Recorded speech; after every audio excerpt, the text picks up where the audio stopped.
What if everything you thought about who you are was wrong? We're often told to find ourselves as if identity has a finish line. But what if it's a journey that never truly ends? This video will challenge your deepest assumptions about self-discovery and reveal why your identity is anything but a final destination. You see, society doesn't want you to change because growing up as a child and then into adolescence, into your early adulthood, you've had a lot of experiences, you've met people, you've gone through things, you've liked and disliked things, and society thinks that that should stay the same. A lot of people do not change.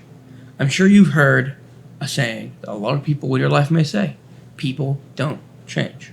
That's not true. People don't want to change. A lot of people are not willing to change. It's very possible to change at any point in your life. Everybody is more than capable of change. Most people are not willing to change. That is the truth. This fixed mindset of you are stuck with your identity of who you are brings a lot of fear and anxiety into a lot of people's lives. I've gone through this myself. Growing up, you have a sum of experiences and people, family, friends, lovers, teachers, mentors, you name it. There are a lot of people and things that you experience from a child to adulthood. And we truly believe that all of those things added up together, we are the completed product. That is us. Our identity is based on what we have lived. But I'm here to challenge that notion. Identity is a living, breathing, written word that is never finished. It is a book that you're always writing, chapter by chapter. Just like how you would read a book. Chapter 1 and chapter 15 are two completely different ideas. Just like chapter 1 and chapter 15 in your life are two completely different experiences. Your past experiences inform the book, but they do not define your current chapter. You need to see that reframing mistakes and having detours in your life are just plot twists, just like in a book. They have a massive impact on the final destination. They have importance in the story, and they can be shocking, good or bad. But they don't complete the entire story. They are just a part of it. So the mistakes you make in your life and the detours that you have to make and adjust with new experiences, whether you're moving to a different location or somebody in your life passes away or you get broken up with. These are all normal parts of life. These are all plot twists in people's lives. They do not define the theme of the book. They do not define the theme of your life. They are just necessary things that happen in the plot of your book. You need to think of your identity as a software in beta, constantly being updated and improved. The amount of freedom and resilience you will gain from embracing experimentation and imperfection.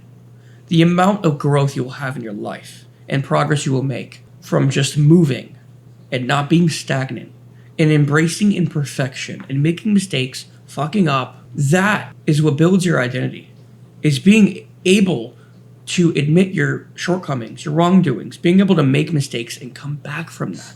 That's where your identity lies. It's in the power you have in yourself to move forward even when things don't go your way. Your identity is not your past experiences and what everyone else thinks about you. Your identity is yours and yours only to define. If you were bullied in school and kids knew you as a certain type of clique or a certain label, that's not your definition of who you are. If your family or friends see you as a certain type of somebody, that is not your definition of who you are. That is their definition of you for themselves, not you. Your definition of yourself and other people's definitions of you don't have to line up. That is your decision to make and yours alone. Trying new things, being more grateful, doing things that make you uncomfortable and scare you, finding new creative hobbies and pursuits, leaning into your fears, challenging yourself. These are incredible ways to develop and improve your identity. Try something new for 1 week, 7 days. Do something for 10 minutes a day, a new thing for 1 week. That is developing your identity without commitment. Just try new things. the best way to develop an identity that actually aligns with you and your values, morals, beliefs, and actions is to try new things. It doesn't matter what stage of life you're at, whether you're 18, you're just out of high school, whether you're 25 and trying to figure out what you want to do with your life, or whether you're 50, had kids, gotten married, and want to spice things up a bit and try something new that you've always wanted to try. Putting yourself in an uncomfortable situation and trying something new that forces you to grow, that is the definition of building your identity. Take a moment. Think back to your childhood, teenage years, early adulthood. What traits and labels did your family and friends and important people in your life give you? And how are those labels not letting you grow? Because I know most people tend to be people pleasing, myself included. My entire life, I've always wanted to please everybody around me. My family, my friends, people important to me, girlfriends. That's just how a lot of us are wired. Because at some point during childhood, we were told no. We were told that's bad or that's wrong. Even though it wasn't inherently actually wrong. It just wasn't aligned with the ideals of the people that we respected. An example, a child wanting to build Legos or a child wanting to play a game, but being told that we must study or do schoolwork instead, and that us trying to be creative is wrong. That leaves an impression on a child, and they grow up to make sure to please people so they don't get reprimanded for doing something, even if they love it and they enjoy it. They live their life on other people's terms. That's the worst thing you can do to yourself. That's how you live a miserable life. You live a life for other people, not for yourself. That is the road straight to misery. You need to take a minute and really think, what have I done in my life that has been for other people and not for myself? But I just convinced myself that it was. Did you go to college because your parents wanted you to go? Not because you wanted to go and you were forced into thinking that's how you become successful? Did you choose a career path that you don't even like just to please your family or friends? One thing you can do for yourself that takes an immense amount of courage, but will be so beneficial to your life, to shed the parts of you that no longer serve you. There are parts of you right now that are part of your past life, part of your childhood and adolescence, and not part of your adulthood and the season of life you're in right now. Whether it's people in your life, whether it's traits and habits, whether it's the location that you live in, there are certain things in your life that don't serve you, that you've outgrown, and that are leaving you stagnant. Find out what those are for yourself. Ask yourself, do these people benefit my life? Do they support me? Do they motivate me? Do they constructively criticize me? Or they just let me live my life idly and comfortably and not grow? Are they good examples of what I want to be in my life? Are they on the same path as me? Think about those things and take action accordingly to the things that are holding you back. People, places, things, doesn't matter. You are in a current chapter of your life, and some of the people, places, and things are from a previous chapter that you've already turned the page. This process of shedding your skin and entering a new season of life creates space for authentic growth and so many new possibilities. There are so many things that are waiting for you on the other side of this process. If you can truly shed your skin and let people, places, and things go that don't serve you, on the other side is a new life, new possibilities, growth, joy, fulfillment. There is a profound satisfaction and joy that is found in perpetual self-discovery. It is a freeing, liberating feeling to let things go and to accept and embrace new change. To be able to say, you know what? I'm grateful for the people, things, and places that I've had and been. But these things don't serve me anymore. These things hold me back, and I know that. And these people I wish well, but it's time for me to enter a new season of life. The freeing feeling you'll get, it'll be so liberating. You will feel fulfilled. You'll feel like, why didn't I do this sooner? And one of the biggest things that I could tell you, you need to shift from a destination way of thinking to the process way of thinking. If you do not enjoy the journey and you don't enjoy the process, why the hell would you ever enjoy the destination? It makes no sense. This is why I always preach self-fulfillment over self-improvement. Self-improvement, I think, is a balance between self-fulfillment and self-acceptance. If you don't accept yourself and accept your mistakes that you'll make, and you don't find ways to fulfill yourself and make this process enjoyable, what makes you think that when you get to where you want to go, that you'll be happy?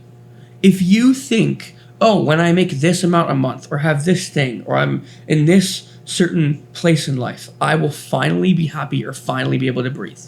That is a recipe for disaster. I can tell you that much because I used to think that way. You become happy and fulfilled on the way there. You see the little progress. You see the little milestones and you enjoy watching yourself grow. That's when you get to that point of like, wow, I've climbed this mountain pretty high up, and you look back down and you see how high you are. You're like, wow, I did it. I've made so much progress and I enjoyed every step of the way. There are a lot of mistakes, a lot of bad times, bad days, but this feels fucking incredible. That is what you need to feel. Because if you put your goals and the things you want in life on such a pedestal, you put yourself here. And that's not where you should be. You need to be in alignment with that and be like, yeah, you know what? It would be nice. It would be nice, and I will get there. But I'm enjoying the process one day at a time. That's the frame of mind you need to have. Not, oh, I really want to make this amount per month. I really want that car. I really want to live here and go on to this place to travel. Yes, you can want those things. But you need to come from the place that you are more than ready to have those things come to you. And that you are the type of person who deserves those things and enjoys working towards them. Not of this place of lack and such desire that your life will be so unfulfilling if you don't get them. Because guess what? If you come from that place, you won't get them.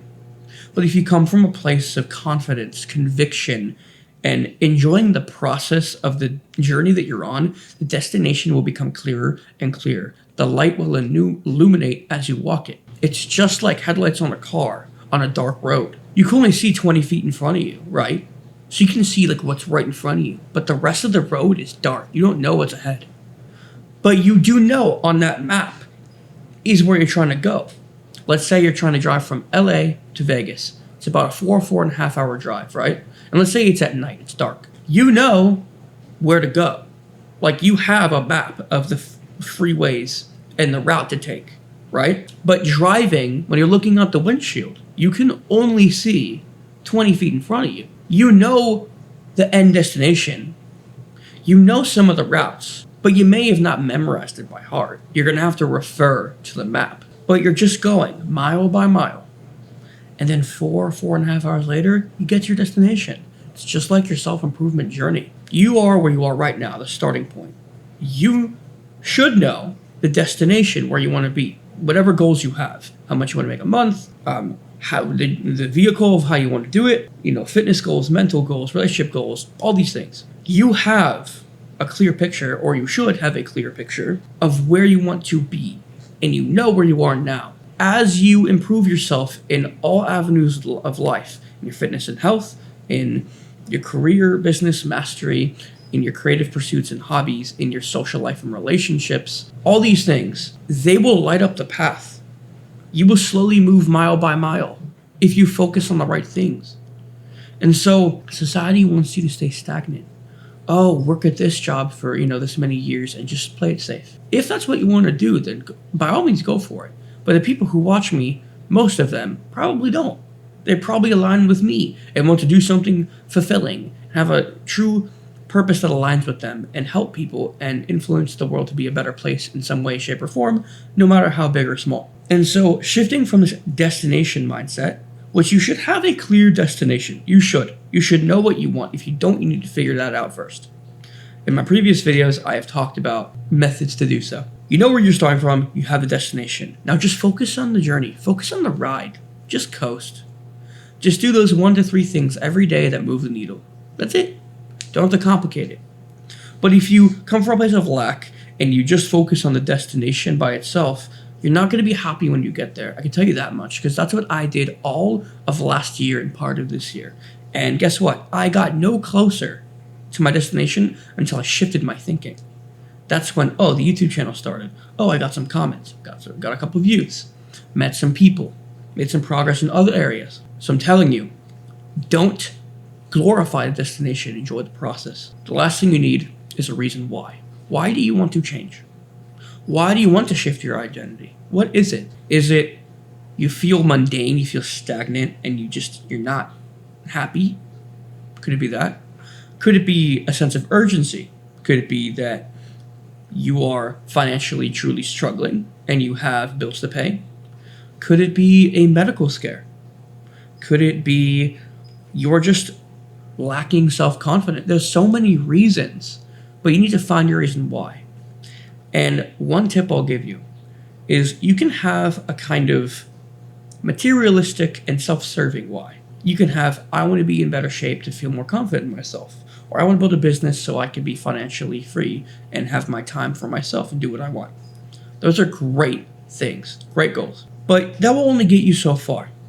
You need to have a more selfless why. Someone outside of yourself, whether it's family, friends, an important loved one, people you don't even know. I want to be successful and do all these things because I want to make the world a better place. I want to do this because I want to take care of my mother. Something that gets you up in the morning and you think, today I get to take action towards a goal that will help somebody other than myself and improve their quality of life. That will make you bust your ass. That by itself is more than you. That's what will keep you going.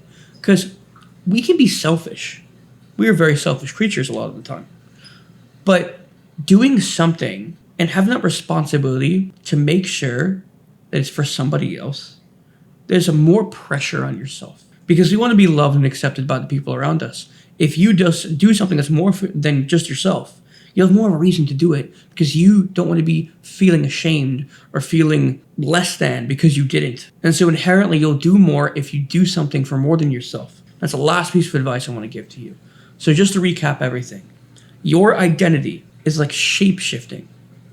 It is always evolving. It is a book that doesn't end. You are filling in the words and the pages as you go. Society wants you to be stagnant. Society wants you to have one identity and just call it a day.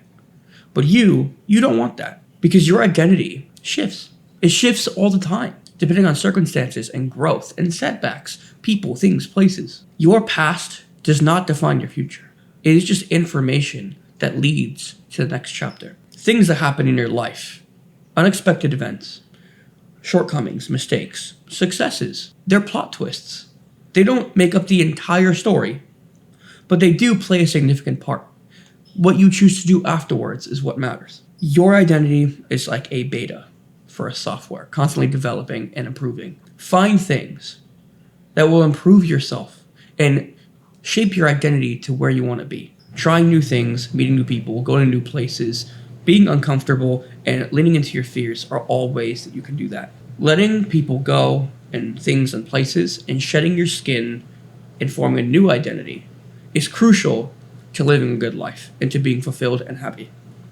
You need to let go of the things that hold you back and you've outgrown. As uncomfortable as it may seem, it is necessary for you to grow. And lastly, your life is ever evolving. You will always be growing and learning from mistakes and going through setbacks and failures and enjoying successes. And focus on the journey, not the destination. With all that being said, thank you for watching until the end. I hope you guys have an awesome rest of your week. And I'll see you guys in the next one. Peace out.